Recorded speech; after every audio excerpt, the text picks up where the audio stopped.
Millionaire catches black hotel, Maid speaking Dutch, and what he discovers leaves him speechless.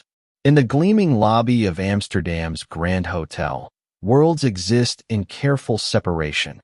Wealthy guests conducting international business while invisible staff maintain the illusion of effortless luxury. Thomas Whitmore, a pharmaceutical millionaire facing personal and professional crisis, moves through this space with familiar privilege, unaware that profound discovery awaits in the most unexpected encounter. When he overhears a housekeeping worker speaking fluent Dutch with sophisticated precision, his assumptions about intelligence, worth, and human potential begin to crumble. Sometimes the most transformative moments arise not from boardroom negotiations or grand gestures, but from the simple act of truly listening to voices that society has rendered invisible. Thomas Whitmore stood in the marble-clad lobby of the Amsterdam Grand Hotel, his Italian leather shoes clicking against polished stone as he paced near the concierge desk. At 58, he had built a pharmaceutical empire worth $800 million, yet tonight felt different, hollow, somehow. The merger he'd flown here to finalize had collapsed spectacularly, leaving him questioning decisions that had once seemed unshakable. His wife had called an hour ago, her voice distant and formal, mentioning divorce papers and separate lives. The opulent surroundings felt like a gilded cage, beautiful but suffocating, filled with whispered conversations in languages he didn't understand. He had always prided himself on being cosmopolitan, yet realized how insulated his wealth had made him from genuine human connection. The hotel buzzed with international guests, diplomats, business leaders, celebrities, all conducting their affairs in a symphony of languages that reminded Thomas of his own linguistic limitations. Despite decades of global business, he had never bothered learning beyond rudimentary phrases in major languages, relying instead on translators and the assumption that English would suffice. Tonight, that limitation felt particularly acute as he overheard complex negotiations and intimate conversations flowing around him in Dutch, French, German, and languages he couldn't even identify. His usual confidence had been replaced by an unfamiliar vulnerability, a sense that he had somehow missed essential aspects of the world he claimed to inhabit. The realization stung more than the failed merger. From the corner of his eye, he noticed the hotel's housekeeping staff moving with quiet efficiency through the lobby, their presence nearly invisible to the wealthy guests they served. These workers navigated the space with practiced grace, understanding that their visibility could disrupt the carefully maintained atmosphere of luxury and exclusivity. Thomas had never given them much thought beyond ensuring his own rooms were properly maintained, viewing them as part of the hotel's service infrastructure rather than as individuals with their own stories. Tonight, however, his heightened emotional state made him more observant, more aware of the human beings who facilitated his comfort while remaining largely unseen. He found himself wondering about their lives, their dreams, their thoughts, questions that had never occurred to him before. Among the staff, one woman caught his attention, not through any dramatic gesture, but through the quiet dignity with which she carried herself. Amara Okafor moved through the lobby with purposeful grace, her housekeeping uniform crisp and professional, her bearing suggesting depths that transcended her role.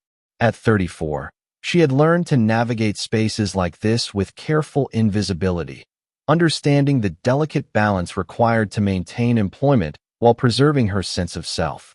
Her dark skin and service role made her nearly invisible to most guests, a reality she had long accepted as part of survival in a world that rarely looked beyond surface appearances. Yet something in her movements suggested education, refinement, a story more complex than her current circumstances might indicate. Amara approached the reception desk to deliver fresh linens, unaware that her quiet conversation with a Dutch colleague would soon change the trajectory of her evening. She spoke in fluent Dutch, her voice carrying the subtle intonations of someone who had truly mastered the language rather than merely studied it academically. De gasten en kamer 504 hebben om extra handoken gevraagd. En ik heb gehoord dat meneer Whitmore problemen heeft met zijn zakenpartners. Mischtien moten we extra andacht besteden onzen service vanavond. Her words flowed naturally, discussing guest services with the sophisticated vocabulary of someone comfortable navigating complex professional situations. The conversation revealed not just linguistic competence, but cultural awareness and emotional intelligence that suggested a background far more complex than her current role indicated. Thomas froze mid-stride, his attention captured by the unexpected sophistication of her Dutch. He had spent enough time in Amsterdam on business to recognize when someone spoke the language with native-like fluency versus tourist-level competence. Amara's pronunciation was flawless, her grammar complex, her vocabulary extensive. This wasn't someone who had picked up phrases from guidebooks or language apps. Something deeper was at work here, a story that challenged his assumptions about who belonged in service roles and why. His business instincts, honed through decades of reading people and situations, told him he was witnessing something significant, though he couldn't yet articulate what that might be. The cognitive dissonance was profound and unsettling. Curiosity overrode his usual social distance as Thomas approached the desk, his movement drawing Amara's attention. She switched seamlessly to English, her voice taking on the deferential tone expected in her role. "Good evening, Mr. Whitmore. I trust your stay has been comfortable? Is there anything additional I can arrange for your room tonight?" The transformation was subtle but complete, from the confident professional speaking Dutch to the carefully invisible service worker addressing a wealthy guest. Thomas recognized the performance for what it was, understanding suddenly that he was seeing only the surface of a much deeper story. Her English, he now noticed, carried traces of multiple influences: British precision, American familiarity, and something else he couldn't quite place. "Your Dutch is remarkable," Thomas said quietly, his voice carrying genuine curiosity rather than condescension. "I couldn't help but overhear. That level of fluency is unusual." Amara's response was carefully measured, professional distance maintained even as something flickered in her eyes. Surprise, perhaps, that a guest had noticed, had cared enough to comment. "Thank you, sir. I lived in the Netherlands for several years. Languages have always come naturally to me." Her answer was truthful but incomplete, a carefully constructed boundary that revealed just enough to satisfy curiosity while protecting deeper truths. Thomas sensed there was more to discover, but also recognized the delicate nature of the moment, the power dynamics at play, the risks she faced in any conversation that moved beyond prescribed service interactions. What began as polite inquiry evolved into something more substantial as Thomas found himself genuinely engaged in conversation for the first time in months. Amara spoke of languages with the passion of someone who understood them as doorways to different ways of thinking, different approaches to understanding the world. She mentioned studying linguistics at university, though she didn't specify which one or why those studies had led to hotel housekeeping. Her intelligence was evident in every carefully chosen word, her insights revealing someone who thought deeply about communication, culture, and human connection. Thomas realized he was speaking with someone whose intellect rivaled that of his most accomplished business associates. Yet circumstances had placed her in a role that rendered her nearly invisible to people like him. The conversation deepened as Amara shared her perspective on living between languages and cultures, speaking of identity as something fluid rather than fixed. She had lived in Ghana, studied in London, worked in Amsterdam, and now found herself in this liminal space of service work that allowed her to observe but not fully participate in the lives of international elite. Her observations about cultural differences in business practices were astute, her understanding of global economic dynamics sophisticated. Thomas found himself taking mental notes, recognizing insights that could have value in his own professional world. The irony wasn't lost on him. Here was someone whose perspectives could enhance his business operations, yet social conventions had prevented him from ever discovering her existence. As their exchange continued, Amara revealed fragments of a larger story: a PhD in applied linguistics interrupted by family illness, immigration challenges that had complicated career advancement, and the reality of starting over in countries where her qualifications weren't recognized or valued. She spoke without bitterness, presenting these challenges as simply part of life's complexity rather than sources of resentment. Thomas began to understand the vast gulf between his assumptions about meritocracy and the actual experiences of brilliant individuals whose paths had been complicated by factors beyond their control. Her resilience impressed him more than any business success story he had heard in recent memory. The hotel lobby continued its evening rhythm around them, but for Thomas and Amara, the world had narrowed to this unexpected conversation. Other guests passed by without noticing the millionaire engaged in deep discussion with housekeeping staff, their social invisibility providing an unexpected privacy. Thomas felt something shifting within him, not just his understanding of Amara's situation, but his comprehension of how much human potential remained hidden within systems designed to maintain comfortable hierarchies.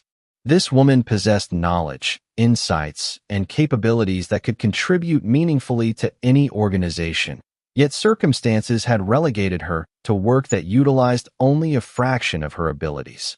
The waste of human potential struck him as both tragic and systematically preventable. Thomas made a decision that surprised even himself, inviting Amara to join him for coffee the following morning to continue their conversation. The invitation was professional but genuine, extending respect that transcended their supposed social positions.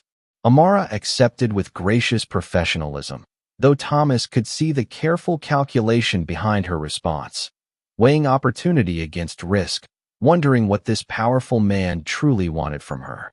Their meeting the next day took place in the hotel's elegant breakfast room, where other guests glanced curiously at the unusual pairing but said nothing.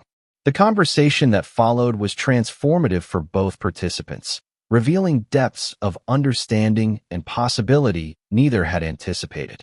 During that morning conversation, Thomas learned the full scope of Amara's background, her research on multilingual communication in corporate environments, her interrupted doctoral dissertation on linguistic barriers in international business, her extensive experience navigating cultural complexities that his companies regularly struggled with.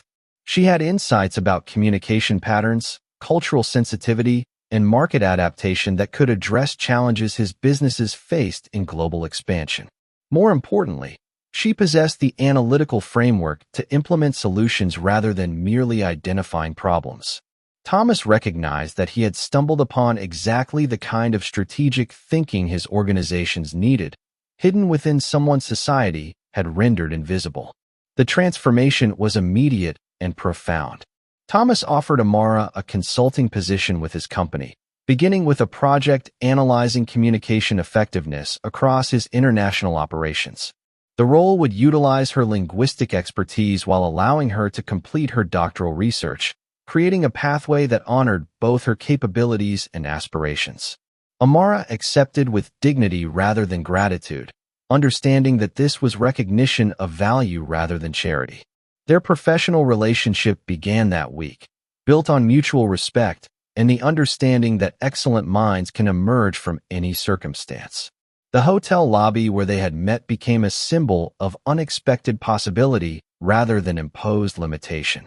Within months, Amara's insights had revolutionized communication strategies across Thomas's companies, improving international negotiations and reducing cultural misunderstandings that had previously cost millions in failed partnerships. Her academic work advanced as well, supported by real-world data from global business operations. The collaboration proved beneficial for both parties, but more importantly, it demonstrated the profound waste that occurs when society fails to recognize and nurture human potential wherever it appears. Thomas began implementing hiring practices designed to identify overlooked talent, understanding that his company's future success depended on accessing the full spectrum of human capability rather than limiting recruitment to traditional pipelines. 6 months later, Thomas stood in the same hotel lobby, but everything had changed. Amara now worked from the executive floor, leading a newly created department of global communication strategy that had become a model for other international corporations. Her research had been published in prestigious academic journals, establishing her as a leading voice in applied linguistics and cross-cultural business communication. The transformation was complete, from invisible service worker to recognized expert, her journey highlighting both individual resilience and systemic change. The hotel staff who remembered her previous role watched with pride as she returned occasionally, now as an honored guest rather than an employee. The story of their meeting had spread throughout Thomas's business network, inspiring other leaders to examine their own assumptions about talent recognition and development. Several companies had adopted similar programs to identify and nurture overlooked capabilities within their organizations and communities. Universities began partnering with service industry organizations to create pathways for interrupted academic careers. The conversation that began with Dutch language recognition had sparked a broader movement toward inclusive talent development that was reshaping corporate culture across multiple industries. Amara's success had opened doors for others as well. The scholarship program she and Thomas established provided opportunities for service workers to pursue advanced education while maintaining employment. Hotel and restaurant associations began implementing language recognition programs that identified multilingual staff members who could contribute to international business development. The ripple effects continued expanding, creating opportunities for thousands of individuals whose talents had been systematically overlooked by traditional recruitment and development systems. Most significantly, the experience had fundamentally changed both participants' understanding of human potential and social responsibility. Thomas had learned to see beyond surface appearances and social roles, recognizing that exceptional capabilities exist everywhere, waiting only for recognition and opportunity. Amara had reclaimed her rightful place in academic and professional spheres while maintaining connection to communities often excluded from such opportunities. Their story became a testament to the transformative power of genuine curiosity, respectful engagement, and the courage to challenge assumptions about worth and capability. The hotel lobby remained unchanged, but the lives it had touched continued expanding in ever-widening circles of possibility. Years later, the Amsterdam Grand Hotel featured a small plaque in its lobby commemorating the conversation that had transformed multiple lives and organizations. Amara, now Dr. Amara Okafor, had completed her PhD while building an international reputation as an expert in multilingual business communication. Her consulting firm worked with corporations worldwide, helping them recognize and develop talent regardless of its initial presentation. Thomas had become an advocate for inclusive hiring practices, speaking at conferences about the business imperative of looking beyond traditional credentials to find exceptional capabilities. Their partnership had evolved into a friendship built on mutual respect and shared commitment to expanding opportunities for overlooked talent. The programs they had initiated together had grown into a global network of organizations committed to talent recognition and development across traditional social boundaries. Universities partnered with service industries to identify and support interrupted academic careers. Corporations implemented screening processes designed to recognize multilingual capabilities and cross-cultural expertise among all employees, not just those in traditional professional roles. The movement had generated scholarly research, policy changes, and cultural shifts that continued expanding access to opportunity for previously marginalized communities. Their story had been documented in business schools as a case study in talent recognition and organizational innovation. Students learned about the vast resources that remain untapped when societies rely solely on conventional pathways to identify and develop human potential. The research emerging from their collaboration had influenced academic theory about language, culture, and professional development. International business practices had evolved to better recognize and utilize the diverse capabilities that exist within global organizations, leading to improved outcomes and expanded opportunities for individuals from all backgrounds. The lobby where their paths had crossed remained a symbol of possibility, a reminder that transformative encounters can occur anywhere, at any time, when individuals approach each other with genuine curiosity and respect. The conversation that began with recognition of Dutch language fluency had become a catalyst for systemic change, proving that small moments of authentic human connection can generate profound and lasting transformation. Their legacy continued through the thousands of individuals who had found new opportunities because two people had chosen to see beyond surface appearances to recognize the extraordinary potential that exists within every human being. Amara's journey from invisible service worker to recognized expert became a catalyst for systemic change, proving that extraordinary potential exists everywhere, waiting only for recognition and opportunity. Their story reminds us that true wisdom lies in approaching every encounter with curiosity rather than assumption, discovering the remarkable capabilities that flourish even in unexpected circumstances. How many brilliant minds remain hidden in plain sight, waiting for someone with the courage to truly see and hear them?